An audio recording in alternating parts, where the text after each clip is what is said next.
Hola, en este video comentaremos sobre los límites cuando x tiende a infinito o cuando x tiende a menos infinito de alguna función. La idea, como siempre, será analizar la tendencia de los valores que van saliendo de la función cuando la evaluamos con números reales cada vez más grandes. Esto en cuanto a los límites al infinito. En cuanto a los límites a menos infinito, pues lo opuesto. ¿A qué valor podrían estar aproximándose las salidas de la función f cuando ésta es alimentada con números cada vez menores? Por definición, diremos que el límite cuando x tiende a infinito de una función f de x es algún número L si los números grandes, al alimentar con ellos a la función f, las salidas van a caer cerca de L. Esto quiere decir que para cada epsilon mayor que 0 exista un número m mayor que 0, de tal manera que todo x mayor que esta m bajo la f cae epsilon cerca de L. Y de manera simétrica diremos que el límite cuando x tiende a menos infinito de la función f de x es igual un número real L si para cualquier epsilon mayor que 0 existe un n menor que 0, de tal manera que todos los x que están por detrás de esta n bajo la función f caen epsilon cerca del número L. Como pueden ver, se aprecia la misma intención. Nosotros afirmaremos que el límite es L cuando los valores de f estén epsilon cerca de este número L para cualquier epsilon mayor que 0, a partir de alguna m suficientemente grande, en el caso del límite cuando x tiende a infinito, o bien a partir de una n suficientemente, grande también, pero negativa, grande en el sentido negativo, pues, grande en valor absoluto, de tal manera que todos los que están detrás de ese número n, bajo la función, vayan a dar epsilon cerca de L. Las definiciones del límite cuando x tiende a infinito de f de x igual a infinito o a menos infinito serán dejadas como ejercicio para los estudiantes.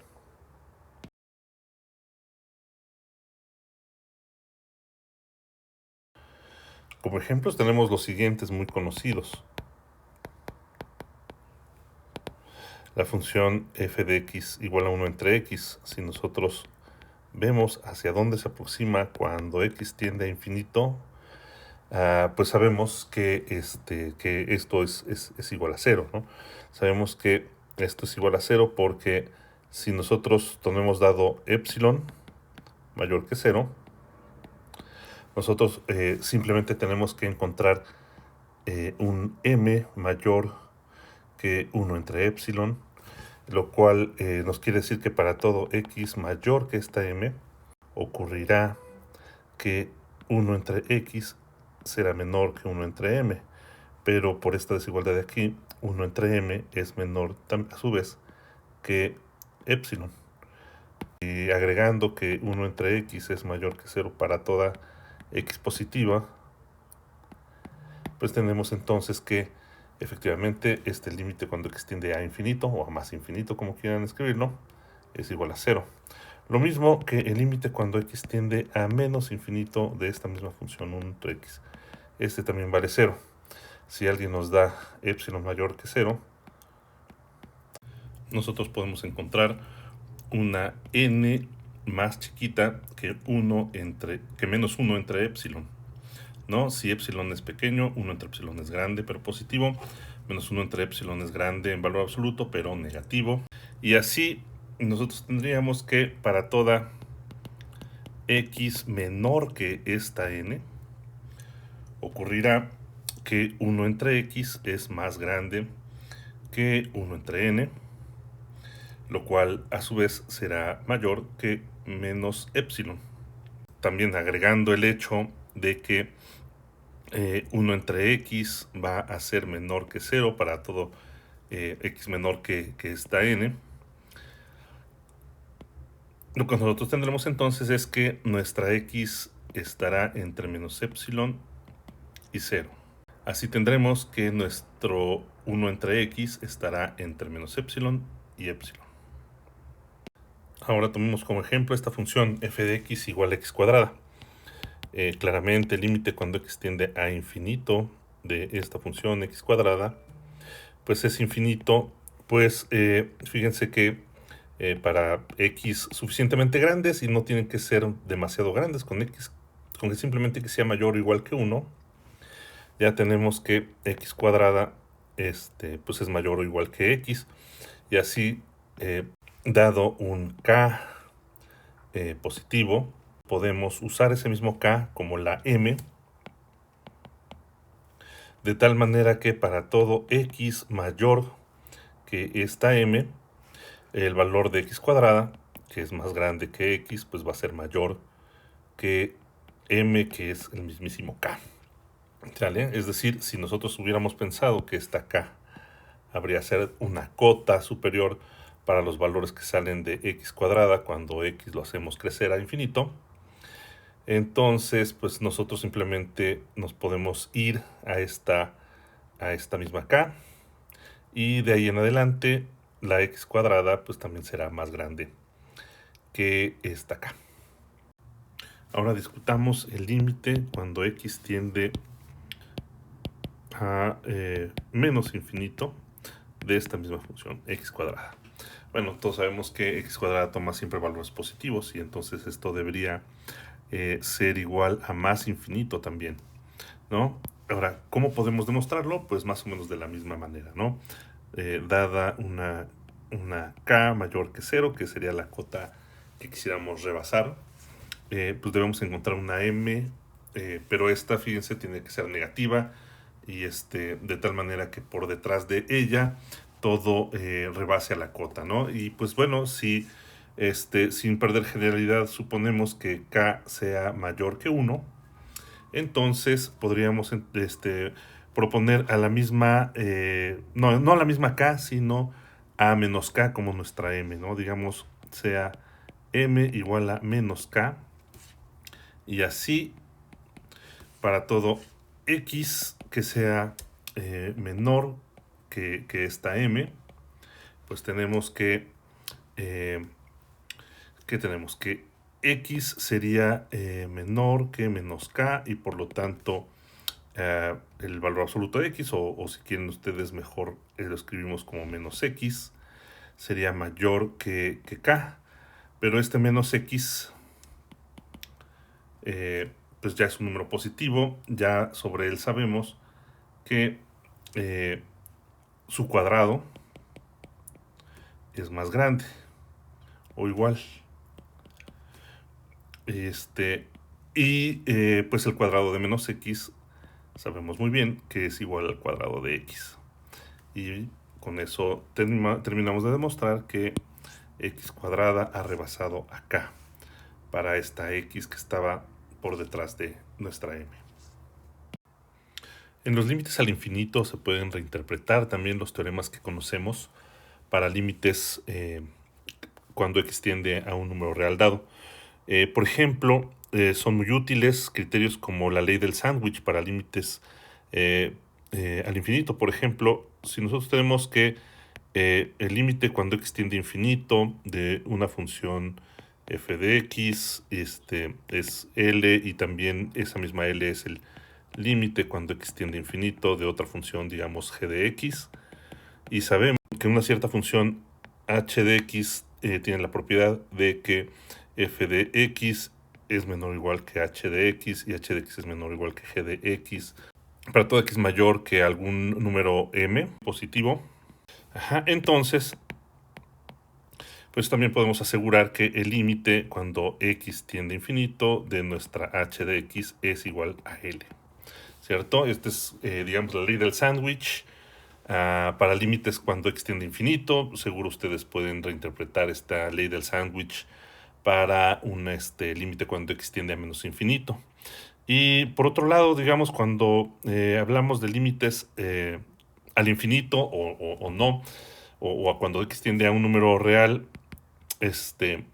pero que se van a infinito, podemos utilizar como criterio una cosa pues que tenga que ver con una función que la acota. Por ejemplo, si nosotros tenemos un límite cuando x tiende a... Bueno, vamos a ponerlo aquí a infinito, pero podría ser también el límite cuando x tiende a un número real a, ¿no? De cierta función g de x y supongamos que nos da igual a infinito. Y sabemos que nuestra función f de x va por encima de esta función g de x, y esto para, digamos, todo x en un entorno, si fuera x tendiendo a un número real, pero como aquí lo estamos escribiendo para x tendiendo a infinito, pues digamos para todo x mayor que cierta m positiva, entonces obviamente el límite cuando x tiende a infinito de esta función f de x también es igual a infinito. En el caso de los límites al infinito, también tenemos este teorema que pues nos dice, ¿no?, cómo es el álgebra de límites, y pues los teoremas son idénticos a los que conocemos para límites cuando x tiende a algún número real, ahora reinterpretados cuando x tiende a infinito, pues da lo mismo, ¿no? Digamos, el límite de la función f de x más g de x cuando x tiende a infinito es L más m, cuando pues L es el límite de f y k es el límite de g. A lo mismo, el límite de un producto es igual al producto de los límites. El límite del cociente cuando x tiende a infinito, pues es igual al cociente de los límites, excepto en el caso, nuevamente, en el que el denominador sea 0. Un hecho muy relevante, que también es muy usual para calcular límites cuando x tiende a infinito y también cuando x tiende a algún número real, es el siguiente. Si nosotros tenemos una función que tiende ya sea a más infinito o a menos infinito, no importa a cuál de los dos, pues la función que toma los inversos multiplicativos de estos f de x, pues tiende a 0 cuando x tiende a infinito. Pero no solamente estamos hablando de límites al infinito, también esto es verdad. Es decir, que si el límite cuando x tiende a algún número real de f de x es un límite infinito, es decir, es más infinito o menos infinito, entonces el límite cuando x tiende a de la función 1 entre f de x es igual a 0. La demostración de esto es sencilla. Ambas son muy similares. Digamos, demostremos la parte 1 nada más. Bueno, queremos ver que cierto límite, que el límite cuando x tiende a infinito de f de x es de 1 entre f de x es 0. Entonces lo que nosotros tenemos que hacer es ver que dado epsilon mayor que 0, podemos encontrar una m a partir de la cual para los x mayores que m, 1 entre f de x está en el intervalo menos epsilon epsilon, es decir, que dista del 0 en menos que epsilon. Entonces, lo que podemos hacer es pues fijarnos en qué momento la f de x rebasa a 1 entre epsilon, es decir, pensar a 1 entre epsilon como cota, digamos, sea m igual a 1 entre epsilon como cota, o más bien como una presunta cota, algo que pudiera ser una cota para nuestra f de x, pero recordemos que está ocurriendo esta situación, está ocurriendo que el límite cuando x tiende a infinito de f de x es más infinito, así es que nosotros podemos entonces rebasar a esta m a partir de algún número natural n, digamos sea ahora sea n, ahora un número real positivo, de tal manera que para toda x mayor que esta n, f de x ha rebasado a esta m. Y así, 1 entre f de x tendrá que ser menor que 1 entre m, pero de esta ecuación lo que tenemos es que 1 entre m es igual precisamente a epsilon, ¿sale? Y como pues los valores de f de x son positivos para x mayores que n, que está n, pues lo que nosotros tenemos es que pues la distancia entre 1 entre f de x y el 0, que es simplemente el valor absoluto de 1 entre f de x, es menor que la epsilon dada para toda x mayor que nuestra n. Veamos un ejemplo.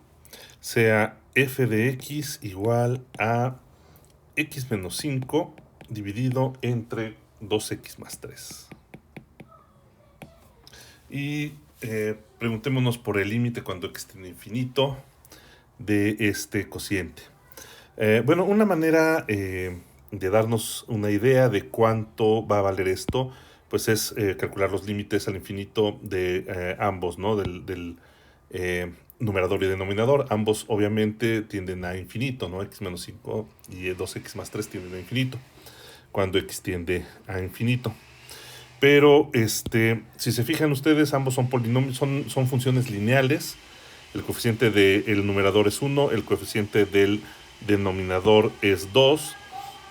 Y la verdad es que con esto nosotros podemos sospechar que el límite cuando x tiende a infinito de esta función es precisamente lo que resulta de dividir a esos coeficientes. Es un medio. Sale, esto típicamente pasa, igual pasaría si fueran x cuadrada entre 2x cuadrada o x cúbica entre 3x cúbica, como que si tenemos polinomios del mismo grado en numerador y en denominador, lo más probable es que simplemente el límite sea el cociente de los coeficientes del grado. Un truco muy socorrido para calcular estos límites consiste en multiplicar y dividir entre x elevado a la máxima potencia que aparezca en la expresión. En este caso, bueno, la máxima potencia es 1, es simplemente multiplicar y dividir entre x y nos queda lo siguiente, ¿no? El límite cuando x tiende a infinito de x entre x menos 5 entre x dividido entre 2x entre x más 3, ¿cierto? Más 3 entre x, ¿cierto? Y entonces, bueno, simplificando esto un poco, nos quedaría como el límite cuando x tiende a infinito de 1 menos 5 entre x dividido entre 2 menos 3 entre x. Y bueno, como estos dos terminitos, el menos 5 entre x y el menos 3 entre x tienden a 0, cuando x tiende a infinito, pues esto es entonces igual a un medio. Pero aquí se esconde seguro un razonamiento un poquito más sofisticado. Bien, pues sí, se vale hacer esto, y se vale porque pues el siguiente teorema lo explica, ¿no? Si nosotros tenemos entonces un límite cuando x tiende a infinito, ¿no? De la forma una constante c más f de x entre otra constante d más g de x, donde f de x y g de x son funciones que tienden a 0 cuando x tiende a infinito, entonces este límite vale c entre d. ¿De acuerdo? Esto efectivamente sí se cumple, sí es verdad, y lo vamos a demostrar. Para que la demostración nos quede bien clara, vamos a hacer un poquito de trabajo sucio antes de escribirla correctamente, ¿no? Bueno, dado epsilon mayor que 0, nosotros quisiéramos ver que para x suficientemente grandes tendríamos que c más f de x entre d más g de x diste de c entre d en menos que epsilon. Pero esto, ¿cómo pudiéramos conseguirlo, no? Bueno, pues tenemos que resolver algunas desigualdades. Fíjense, c más f de x entre d más g de x menos c entre d, pues simplemente se puede reescribir como pues lo que resulta ser la suma de quebrados y repartir el valor absoluto, ¿no? Sería c por d más f de x por d menos c por d menos c por g de x, y todo esto dividido entre d por d más g de x en valor absoluto, ¿cierto? Bueno, la parte de arriba se puede simplificar. Esto quedaría igual a d por f de x menos c por g de x, todo esto en valor absoluto, y dividido entre pues el valor absoluto de d por el valor absoluto de d más g de x. ¿Cierto? Ok. Quisiéramos hacer que esta expresión fuera menor que epsilon, pero quizás así como está sería un poco difícil.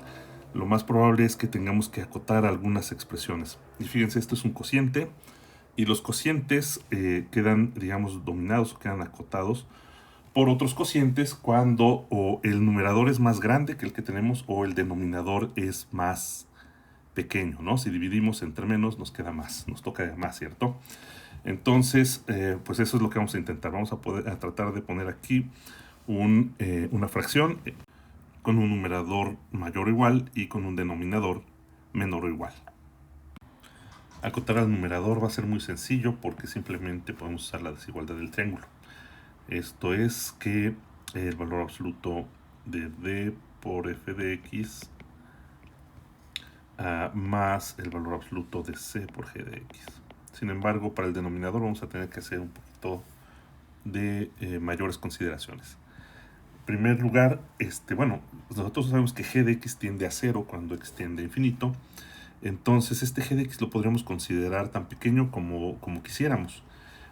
Esta expresión d más g de x, uno podría estar tentado a pensar que es más grande que d, pero no lo es cuando g de x es negativo. Entonces vamos a tratar de eliminar el efecto que una resta por g de x pudiera tener sobre esto, simplemente acotando a g de x, digamos, entre menos la mitad del valor absoluto de d y más la mitad del valor absoluto de d. Esto es, consideremos entonces una primera n1 de tal manera que para las x mayores que esta n1,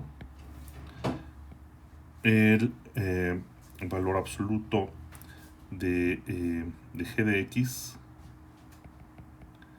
es menor que el valor absoluto de d entre 2. Esto lo podemos hacer porque por muy pequeño que fuera este valor absoluto de d entre 2, nosotros podemos encontrar x grandes o una n grande, tal que de ahí en adelante el valor absoluto de g de x sea menor que ese número por pequeño que sea. Entonces, ya si nosotros tenemos que el valor absoluto de g de x es menor que el valor absoluto de d entre 2, pues también tendremos que el valor absoluto de d más g de x, que podemos expresar como el valor absoluto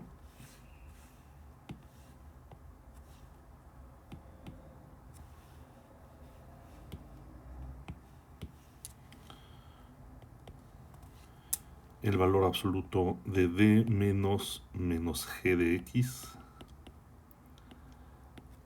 y que pues bueno, vaya a ser por una desigualdad famosa, ¿no? De que el valor absoluto de la diferencia es mayor o igual que la diferencia de los valores absolutos en valor absoluto. Pero pues en este caso nosotros tenemos que el valor absoluto de menos g de x, que es igual al valor absoluto de g de x, es menor que la mitad del valor absoluto de d, por lo cual el valor absoluto de d es más grande que el valor absoluto de menos g de x, y por lo tanto digamos que podríamos volar estas líneas de valor absoluto porque pues el valor absoluto de d es más grande que el otro.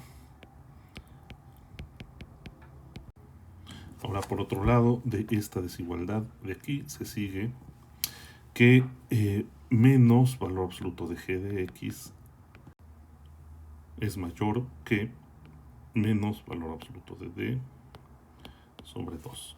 Y así esta expresión que tenemos aquí es mayor que valor absoluto de d menos valor absoluto de d sobre 2, y esto es precisamente la mitad del valor absoluto de d. De modo que un denominador menor al que tenemos aquí lo podemos simplemente escribir así, ¿no? Un valor absoluto de d multiplicado por el valor absoluto de d sobre 2. Y esto último lo podemos reexpresar como igual una fracción. En el numerador 2 deberíamos ponerlo, pongámoslo hasta acá afuera. En el denominador tendríamos el valor absoluto de d elevado al cuadrado, pero pues está de más escribir valor absoluto cuando elevamos al cuadrado. Y en la parte superior tendríamos valor absoluto de d por valor absoluto de f de x más valor absoluto de c por valor absoluto de g de x.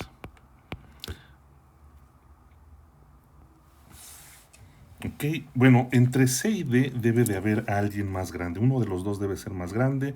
Llamémosle R, el máximo de ellos dos. El máximo entre el valor absoluto de D y el valor absoluto de C. Entonces, pues esta expresión será menor o igual que 2 veces esta R por valor absoluto de f de x más la misma R por valor absoluto de g de x dividido entre d cuadrada, que podemos escribir más bonito como 2 entre d cuadrada por r, y pues por el valor absoluto de f de x más el valor absoluto de g de x.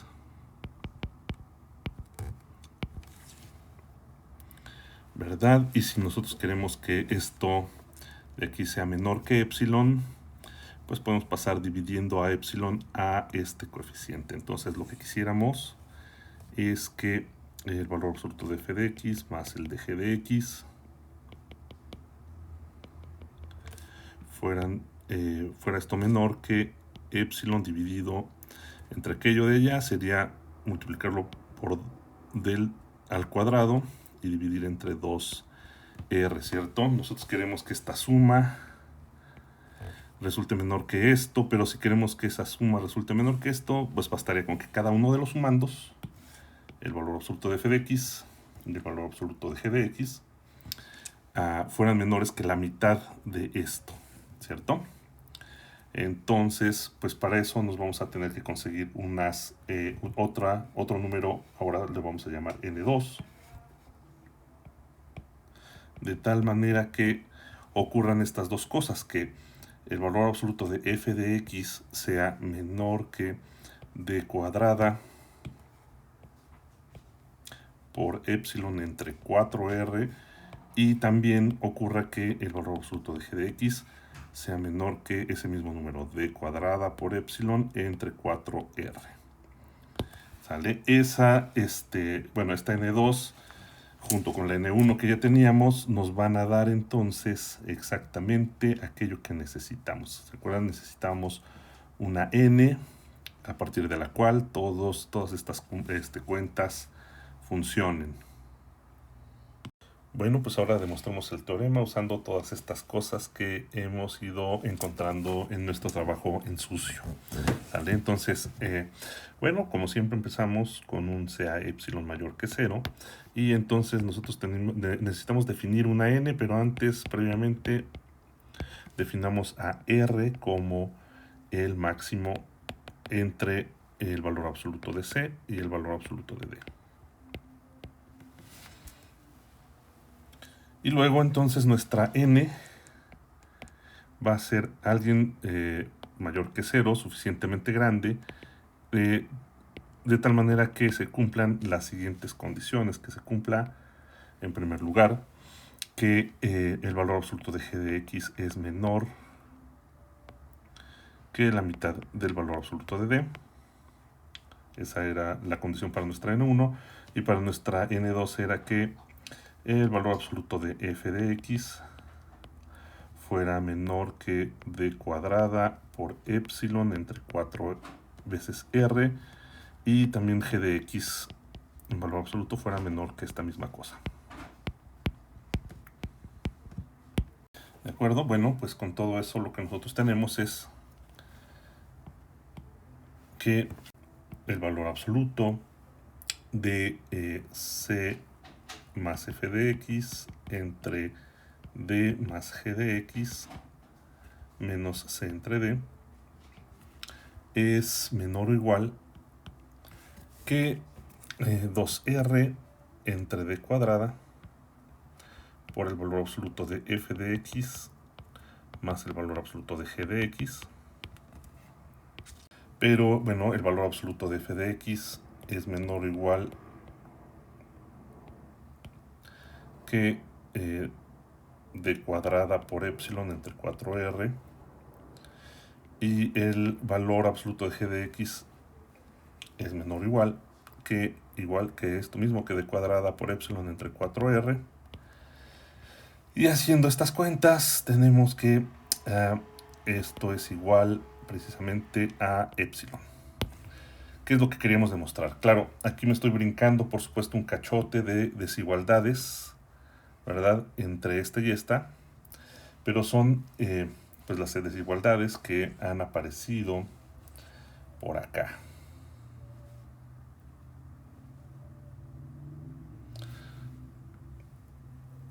¿De acuerdo? Simplemente podríamos cortarlas y pegarlas y ya está. Y bueno, probamos este teorema para demostrar que efectivamente se vale hacer este tipo de cuentas, ¿no? Como en el ejemplito que hicimos acá.